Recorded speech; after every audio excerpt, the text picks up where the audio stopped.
So here we go, man. The second project to be released from Childish Gambino, Poindexter, was a free album released on September 17th, 2009. Definitely an improvement from the Sick Boy project, and still something I don't think he really wants to talk about to this day. I don't know why, but it just was simply an amazing project to me. I enjoyed this more than Sick Boy. Um, Previous features that was on Sick Boy are on here. DC Pearson, Amber Petty, um, who else on this shit? Billy, Scafuri, a chick by the name of Dre D. Um, Geth is another feature on here.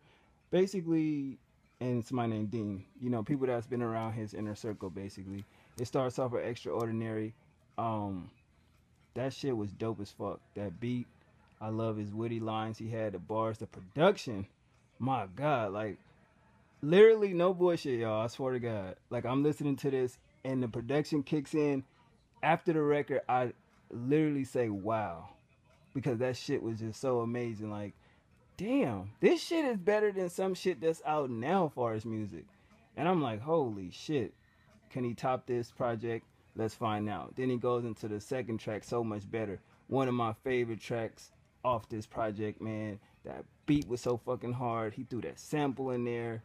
It was just a creative record. You know what I mean? As far as his bars, his lyrics. Of course, he still does a little Wayne flow. But it was just an incredible record. You know, nothing more I can say about it. Moving on to Fat People featuring Billy Scafuri. I wasn't feeling that. I think that's kind of whatever. I'm quite sure he had some type of meaning to it, but at the end of the day, he spelled fat Phat. So you probably figured he got some meaning to it, but I couldn't fuck with the production or none of the vocals and shit was good in my personal opinion. But it is what it is. Moving on to the awesome feature MC Chris. It was dope and unique. Childish Gambino bars was crazy. Like I'm gonna leave it at that. That was a good record. Moving on to Yes. Honestly, he barred that beat to death. It left me saying, "My God!" At the end of that song, like he literally just bar, punchline, punchline. Like I'm like, shit. He really going into number six, Hawk Jones. It has potential, but I couldn't fuck with it. You know what I mean? Going into number seven, Almost There. Great Michael Jackson sample, RIP to him. Melodic beat, soulful sample. I mean, it got elements of song cry in the sample. His lyrics was deep. Just a good record overall, man. That shit was dope. Moving on to Hollering featuring Dean. It's an amazing song, as far as the production, the vocals on the record, and the hook. Definitely a good song to, chill out to. Going into number nine, My Name Bambi featuring Geth. I play that shit back to back, no bullshit. You know what I mean? That record right there is just damn. I really don't listen to songs sometime back to back. I'll end up playing it once I hear the whole project. But if I take a song and listen to it more than once, that means that shit is a dope record. You know what I mean? That's another one of my favorites off the project. Going into Grind. If you listen to the lyrics, you'll love it. Simple as that. Nice melody. I definitely fuck with it. Going into number 11, The Rocker.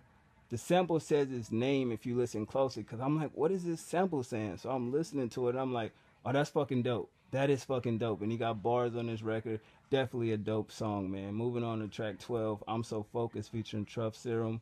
The sample is perfect. You know, the song is just, it is what it is. But the production on this whole project was just outstanding in my personal opinion. I'm So Focused is definitely a great motivator song. And I fuck with it. You know what I mean? It's not bad at all. Good listen. Good vibes on the record. Moving on to track 13, Starlight featuring DC Pearson, Amber Petty. Good vibe. Another one of my favorite songs on here. This is my shit. That production, the melody. Oh man, you put all that together, you got a great song. You feel me? And moving on to the last track, Sunshine featuring Dean. If you listen closely, you can hear the instrumental bits of it that Kanye used for Black Skinhead. And yeah, see, I listen to my music. You feel me? Dope song, by the way. I had no problem with it. Overall, man, this was a good project. I don't know why he didn't feel like he really enjoyed it or he, liked it, but I thought it was fair. I gave it an 8.5 out of 10. I enjoyed 12 of the 14 records. Production, I gave it an 8.5 out of 10. Definitely something dope. Track 7 is about a female. Definitely a good record. If you listen to the lyrics, I definitely had like a couple lines that was dope, you know, and it resonated with me because of the scenario that what he said. You feel me? And it's like basically if you listen to the to the project and you get to track 7, from the moment he said I changed so much since you left that hotel room, and from there go on, you know, to say whatever it say. But that's definitely, I can identify with that with my personal situation, because it was a situation one time when I was, you know, in a nice little hotel room with a chick I was seeing, and let's just say the night didn't end the way it should have been. But yeah, man, definitely a good song. But overall, this is a good listen, so y'all go check it out, and I'll holler at y'all later on, man. One.